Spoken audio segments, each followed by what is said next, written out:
Ah, shower thoughts, those sudden flashes of profound wisdom and insight that strike when we least expect them. Does a straw have one hole or two? If a tomato is a fruit, is ketchup a smoothie? Or why do they package croutons in sealed bags? Aren't they already stale bread? If nothing sticks to Teflon, how does Teflon stick to frying pans? Well, sadly, many of these questions don't have definite answers. The last one, it does. So turn on your cooking range, tell your roommate to shut up about their cast iron frying pan, and join us as we dive into the surprisingly fascinating history of Teflon and non-stick cookware. The story of Teflon begins in 1938 with American chemist Roy J. Plunkett. Born in 1910 in New Carlisle, Ohio, Plunkett studied chemistry at Ohio State University, where he earned his PhD in 1936 for his thesis on carbohydrate oxidation. Upon receiving his doctorate, he went to work as a research scientist at the DuPont de Nemours and Company's Jackson Laboratory in Deepwater, New Jersey. Plunkett's first assignment at DuPont was to investigate a family of gases called chlorofluorocarbons as potential refrigerants.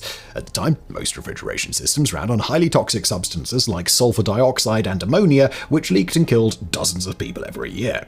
As part of his research, Plunkett and his assistant, Jack Reebok, prepared a gas called tetrafluoroethylene, or TFE, and stored it in small cylinders on dry ice prior to treating it with hydrochloric acid.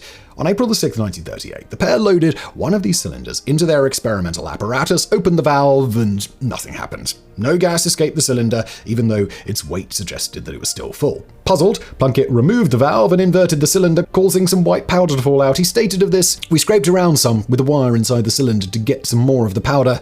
What I got out that way certainly didn't add up, so I knew there must be more inside." Plunkett thus proceeded to saw the cylinder in half, revealing its walls to be coated with a white, dense, slippery substance. The TFE had spontaneously polymerized into polytetrafluoroethylene, or PTFE, with the steel walls of the cylinder acting as a catalyst for the reaction. Testing revealed that this substance had remarkable qualities. It was chemically inert, repelling and resisting nearly all known solvents, heat-resistant, electrically insulating, and very, very slippery. Indeed, the Guinness Book of World Records once listed Teflon as the substance with the lowest known coefficient of friction, and it is the only substance to which a gecko lizard's feet will not stick. More on the fascinating reason why not in the bonus facts in just a little bit. While his colleagues saw his experiment as a failure, Plunkett immediately suspected PTFE might have many unique applications. Unfortunately, it was soon transferred to DuPont's leaded gasoline division, and it fell to others to reveal the new substance's full potential. Thankfully, the timing couldn't have been better, for PTFE immediately proved itself as the perfect solution to a crucial wartime problem. When the Manhattan Project to develop the first atomic bomb was launched in 1942, only one substance was known to be capable of sustaining nuclear fission: uranium-235, an isotope that makes up only 0.72% of natural uranium. The project thus had to process and enrich tons upon tons of uranium ore to scrape together enough U-235 to build a bomb. This gargantuan task was carried out at Oak Ridge, Tennessee, where 3 different enrichment methods were used in parallel. The first, known as thermal diffusion, was used at Oak Ridge's S50 plant and exploited the different speeds at which U-235 and the heavier and more abundant isotope U-238 rose in a column of heated liquid. The second method, the Calyotron, was used at the Y12 plant and was essentially a giant mass spectrometer. Uranium was vaporized into charged ions, accelerated and passed by a strong magnetic field. The 2 isotopes would be deflected by different amounts and separate into 2 beams, which could be collected separately. The third and final enrichment method was known as gaseous diffusion and was carried out at the massive K25 plant at 489,000 square meters, one of the largest structures ever built. In this process, uranium was converted into uranium hexafluoride gas and passed through multiple cascades of semi-permeable membranes. As the lighter U-235 diffused through the membranes faster than the U-238, after every cascade, the gas became increasingly enriched with the fissile isotope. But while the process worked in theory, there was a major practical problem. Uranium hexafluoride is extremely reactive and tends to corrode and dissolve most metals. Fortuitously, the recently discovered PTFE was impervious to the gas and was used not only to make the vital diffusion membranes, but also to line all the pipes and valves in the K25 plant. This was the substance's first major application and allowed the Manhattan Project to produce enough enriched uranium to complete Little Boy, the bomb dropped on Hiroshima on August 6, 1945.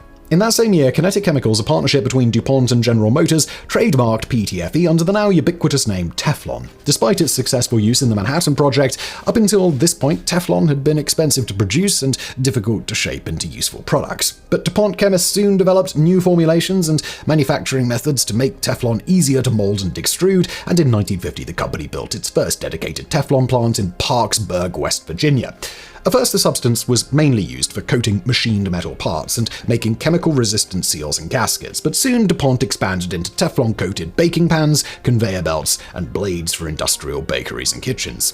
While non-stick home cookware like frying pans should have been the logical next step, testing had revealed that at temperatures above 320 Celsius, or about 600 Fahrenheit, Teflon began to soften and release mildly toxic gases. While this is not a major issue for bakingware, it could potentially cause problems at stovetop temperatures. DuPont was thus wary of allowing the average consumer to use Teflon until it had been declared completely safe. As a result, they were beaten to this highly lucrative market by an enterprising couple from France.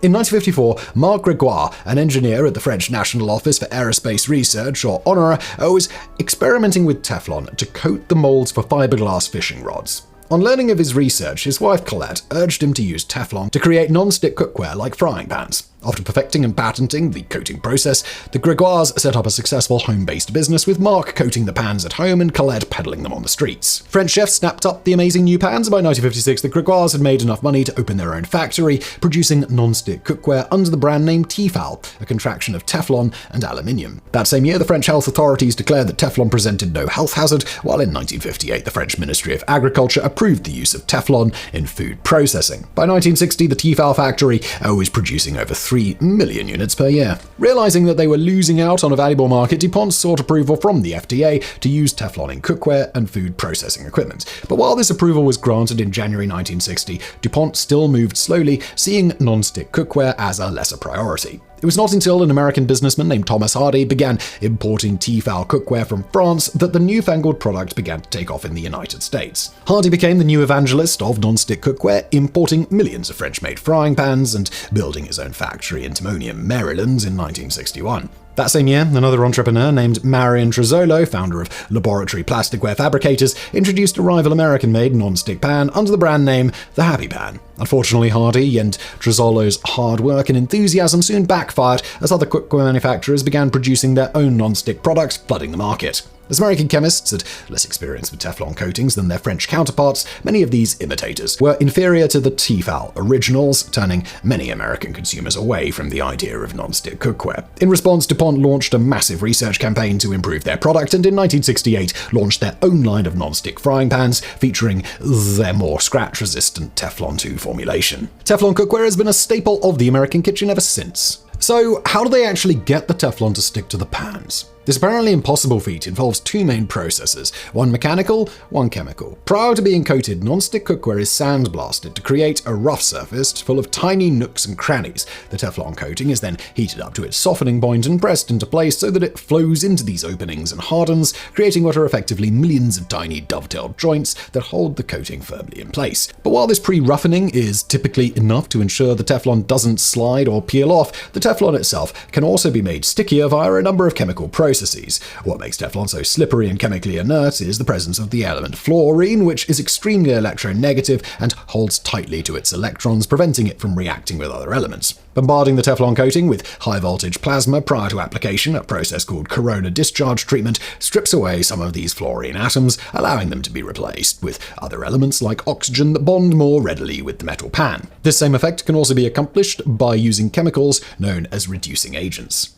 But moving on from pans, as alluded to previously, while Teflon is most commonly associated with non-stick cookware, this remarkable substance has near limitless applications. It is used in industry as a lubricant, an electrical insulator, and to make chemically resistant seals, coatings, and liners. In medicine, as an inert antibacterial coating for catheters and implants like artificial heart valves, and in fashion to create water and stain-repellent fabrics. It even played a vital role in landing men on the moon. On February 1, 1967, the crew of Apollo 1, the first planned test flight of the Apollo spacecraft, perished in a fire during a training exercise on the launch pad. A major factor in the accident was the extensive use of nylon and other polymers in the spacecraft and the astronauts' pressure suits, which, in the pure oxygen environment of the cabin, burned with explosive ferocity. To avoid a repeat of Apollo 1, NASA developed a new material called beta cloth, consisting of glass fibers coated with Teflon and woven into fabric. Not only was beta cloth fire resistant, only melting at temperatures above 650 degrees Celsius, but it also reflected solar radiation well and was resistant to micrometeorite strikes, making it ideal for the outer covering of the Apollo astronauts' EVA suits. Teflon's extremely low coefficient of friction also lends itself well to applications where any other material would fail. In 1993, Canada began construction of the Confederation Bridge across the 13-kilometre Northumberland Strait, linking the provinces of New Brunswick and Prince Edward Island. The bridge was assembled from 175 prefabricated cast concrete sections weighing 7,500 tons each. To move these massive pieces from the staging area to the pier and the crane ships that would drop them into place, engineers used special crawlers running on custom-designed rail coatings coated with, you guessed it, Teflon. Yet despite its many applications, Teflon does have a dark side and has been at the center of several public health controversies over the years. As early as the 1950s, when Teflon was first manufactured in large quantities, reports emerged that DuPont employees exposed to fumes from overhead Teflon suffered temporary flu-like symptoms or even tremors. While these rumors were found to be overblown, it nonetheless stoked a public distrust of Teflon products that would persist into the 1980s. However, until 2013, consumer-grade Teflon was manufactured using a chemical called perfluorooctanoic acid, or PFOA, used as an anti-clumping agent. PFOA exposure has not only been linked to testicular, kidney, thyroid, prostate, bladder, and ovarian cancer, but the chemical degrades very slowly and persists in the environment for decades. While ordinary cookware contains negligible amounts of PFOA, a 2005 class action lawsuit revealed that over the decades, DuPont factories knowingly dumped thousands of tons of the chemical into public waterways. In 2017, the company was ordered to pay a $671 million settlement to 3,500 plaintiffs who claimed to have contracted various cancers and other diseases due to this environmental contamination. And if this story sounds familiar, it's because it formed the basis of the 2019 film Dark Waters starring Mark Ruffalo. Overall, however, the impact of Teflon on humanity has generally been considered to be more positive than negative, such that in 1951 the city of Philadelphia awarded its discoverer Roy Plunkett the John Scott Medal for contributions to the comfort, welfare, and happiness of humankind. Appropriately, those in attendance at the award ceremony received complimentary Teflon-coated muffin tins. For his accomplishments, he was also inducted into the Plastics Hall of Fame in 1973 and the National Inventors Hall of Fame in 1985. And now for a bonus fact. So why is Teflon the only known thing a gecko's feet can't stick to? Well, geckos have millions of tiny hairs on their toes called setae. All combined, these hair-like tissues give a washboard-type appearance to the gecko's toes. Each one of these setae have thousands of thinner, hair-like structures that have flat caps at the ends called spatulae. These spatulae use what is called van der Waals force to allow the gecko's feet to adhere to objects. More specifically, all of these setae and spatulae combined give the gecko's feet an extremely large surface area compared to its size. This surface area allows the gecko to take advantage of attraction caused by van der Waals force. Van der Waals force, simply stated, is the combined attractive forces between molecules. Normally, the force between molecules is too minute to matter. However, given the lightweight nature of a gecko, approximately 2.5 ounces, and the extreme number of spatulae, which are about the size of a bacterium, the combined force allows the gecko to stick to almost anything.